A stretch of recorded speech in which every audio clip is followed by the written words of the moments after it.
Don't expect a dime from us after today. The text from my father flashed on my phone just as my name echoed across the loudspeakers. I froze, diploma in sight, heart pounding beneath the crimson robe. Around me, the Stanford crowd roared for their graduates. My hands shook as I reread the message, "We're cutting you off. Time to grow up." I forced a smile and walked across the stage, shaking the dean's hand, cameras flashing. To everyone watching, I looked like any proud graduate. Inside, I was burning. I hadn't taken their money in years, I'd built everything myself. Late nights coding, teaching classes, eating cheap noodles while building something they said would never amount to anything. "Ethan, you okay?" whispered Megan beside me. I showed her the message. She blinked. "On graduation day? That's cold." I shrugged, eyes scanning the crowd. My parents sat somewhere among the thousands, probably thinking this text was some kind of lesson. My phone buzzed again, another message. "Mom, this time. Your father's right. No more bailouts." I clenched my jaw. Bailouts? I'd been the one secretly helping them for months. Before I could reply, my phone lit up again. Caleb Ross, CFO. I almost ignored it, but Caleb wouldn't call unless it was serious. "I'm kind of in the middle of my graduation," I whispered. "Ethan, listen, the IPO launched 15 minutes ago." His voice was alive with energy. "We priced at $28 a share, but we opened at $47. We're sitting at $52 right now." My stomach flipped. "You're kidding." He laughed. "No joke. Spectrum Systems is officially valued at $6.2 billion. The stadium noise faded into a dull hum. I stared down at the diploma in my hand, 6 years of sweat, doubt, and caffeine, and thought of that text from Dad. For once, I didn't feel angry. I just smiled. Maybe it was time they learned what standing on my own 2 feet really looked like. If you love real emotional stories, hit subscribe, we post one every week. $6.2 billion, Caleb repeated, his voice buzzing through my phone. "You own 73%, Ethan. Congratulations, you just became a multi-billionaire." For a second, I couldn't breathe. "Are you serious?" I blurted out louder than I meant to. Heads turned. A few nearby graduates froze mid-selfie. Megan's jaw dropped. "Dead serious," Caleb said. "The Wall Street Journal is calling it the biggest tech IPO in 5 years. CNBC wants you live this afternoon. Bloomberg's already running a headline, 'Youngest billionaire in tech history.'" My mind was spinning. The noise of the ceremony around me blurred into a low hum. I looked down at my trembling hands gripping the diploma. "Caleb, I'm surrounded by people," I whispered. "Understood," he said quickly. "But before I hang up, Goldman's projecting 65 by Friday. That's a $7.8 billion valuation." I stared into space as he hung up, my pulse thundering in my ears. "Billion. With a B." Megan gripped my arm. "Ethan, did he just say billion?" I nodded slowly. "Yeah. Multiple." Whispers rippled through our section. Someone gasped. Someone else muttered, "Did he say IPO?" The words traveled faster than any rumor could. And then I saw them, my parents, weaving through the bleachers, their faces grim. Mom clutching her purse like she was holding her dignity together. Dad scrolling his phone, probably composing another text about how I needed to get a real job. My phone buzzed again. This time it was Rachel Lane, our head of PR. "Ethan. Congratulations," she burst out. "The IPO is dominating headlines.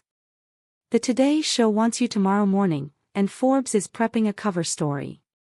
"I'm still at graduation," I murmured, glancing at my parents closing in. "I know, but listen," this is massive.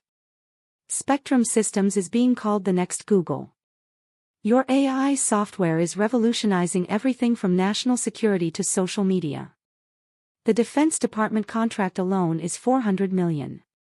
My parents were close enough now to hear me. I could have ended the call. Instead, I hit speaker. Rachel, can you repeat that? I said, my voice steady. Of course, she replied smoothly. Spectrum went public this morning at a $6.2 billion valuation. Your 73% stake makes you worth about $4.5 billion. The Pentagon deals $400 million. Microsoft just licensed your platform for $200 million, and Apple, Amazon, and Meta are next. The rows around me went silent. Even the cheering from the stage seemed to fade. The AI recognition system you built, Rachel continued, is being hailed as a breakthrough in machine learning. MIT wants you as a full professor. The National Science Foundation just approved a $50 million grant in your name. And, Stanford plans to rename the new computer science building the Ethan Carter Innovation Center after your $100 million donation. I didn't say a word. My father's phone slipped from his hand and clattered against the steps. My mother just stood there, eyes wide, her mouth opening but no words coming out. All around us, the stadium was still, thousands of people watching the quiet moment when the son they'd once called a disappointment became the man they never saw coming. If you love real emotional stories, hit subscribe, we post one every week. I've been standing on my own for 4 years, I said, my voice steady. Running a company, managing hundreds of employees, signing contracts with the biggest tech firms on the planet, all while finishing research that's redefining artificial intelligence. I stood up, my graduation gown swaying around me. You said I was wasting my time on a PhD instead of getting a real job. But this degree isn't just a title, it's the backbone of technology that's changing how the world interacts with machines. My research isn't theoretical anymore. It's being used by companies with billions of users. The air around us was electric. Conversations nearby had died out.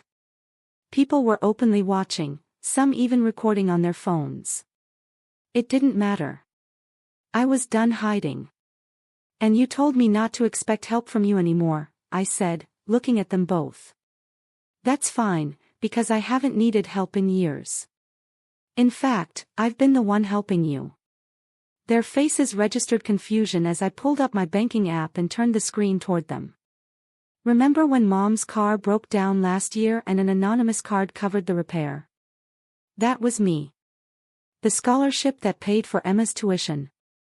That came from the Spectrum Systems Foundation, my foundation. And when Dad's bowling league almost folded because they couldn't afford new equipment. That donation came from me too. Dad stared at the phone like he couldn't process what he was seeing. Mom's hand went to her mouth. I've been quietly taking care of this family for years, I said softly. Not because you asked me to, but because I love you.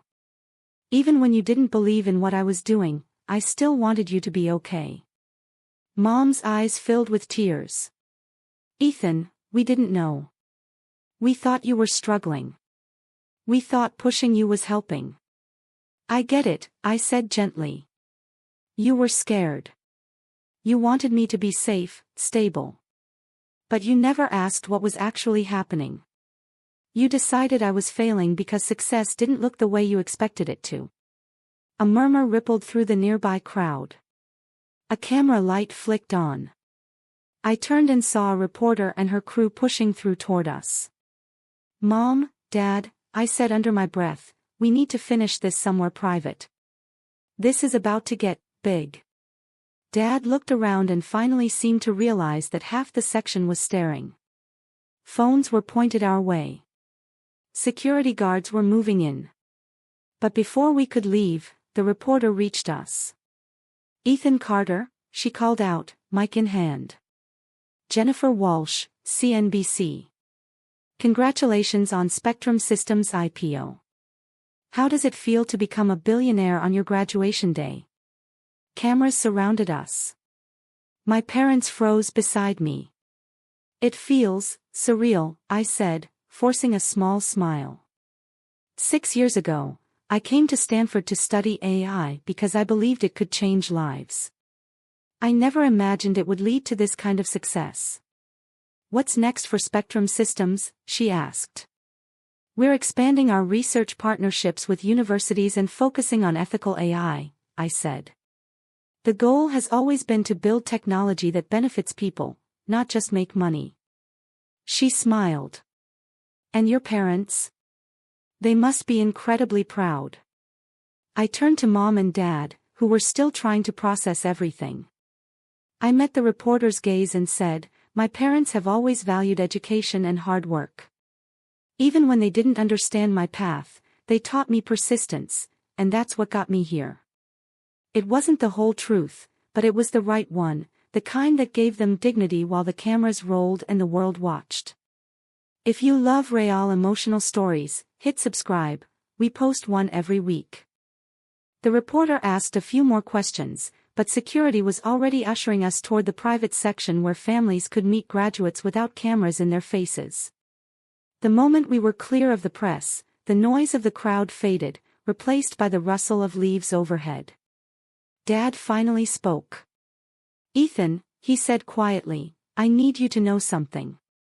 I'm proud of you. More than I can explain. And I'm ashamed of myself for not seeing what you were building. Dad, you don't have to. No, let me finish. He took a deep breath. I thought I was protecting you when I pushed you toward stability, but you were already building something stronger than anything I ever could have imagined. You weren't chasing dreams, you were creating the future.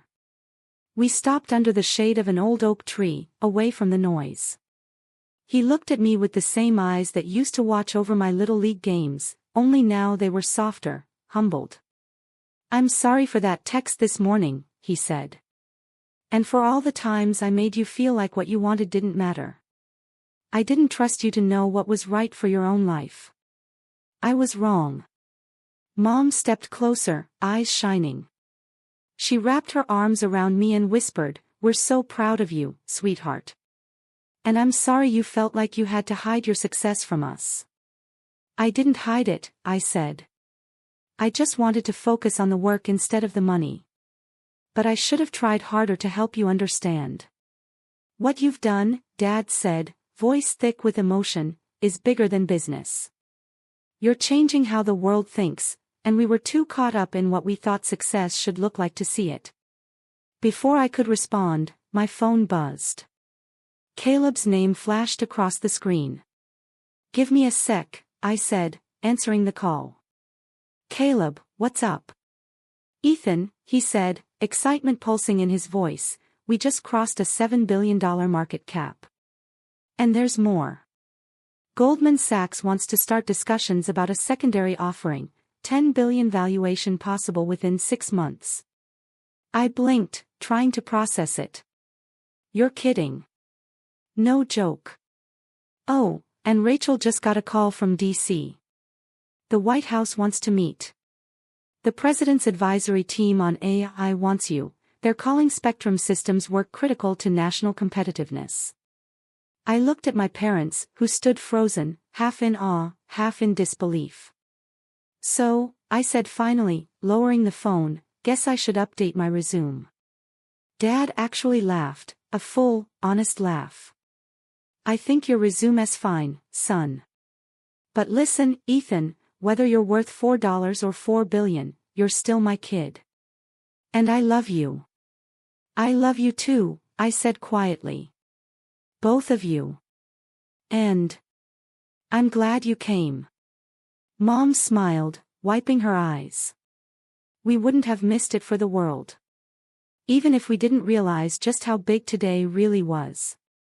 As we walked back toward the ceremony, I realized that the money, the fame, even the headlines weren't what mattered most. The real win was standing beside the two people who finally saw me for who I truly was. Later that night, sitting alone in my small apartment, the one with the flickering kitchen light and the desk where Spectrum Systems had been born, I watched the city lights blink outside my window. My phone buzzed non-stop, investors, reporters, congratulations from people I barely knew. But one message stopped me cold. Dad, proud of you, kiddo. Always have been. Just took me too long to say it. I smiled. Tomorrow, I'd wake up as one of the youngest billionaires in America, with meetings, interviews, and expectations waiting. But tonight, I was just Ethan Carter, Stanford graduate, son, dreamer, finally at peace with where I came from, and who I'd become.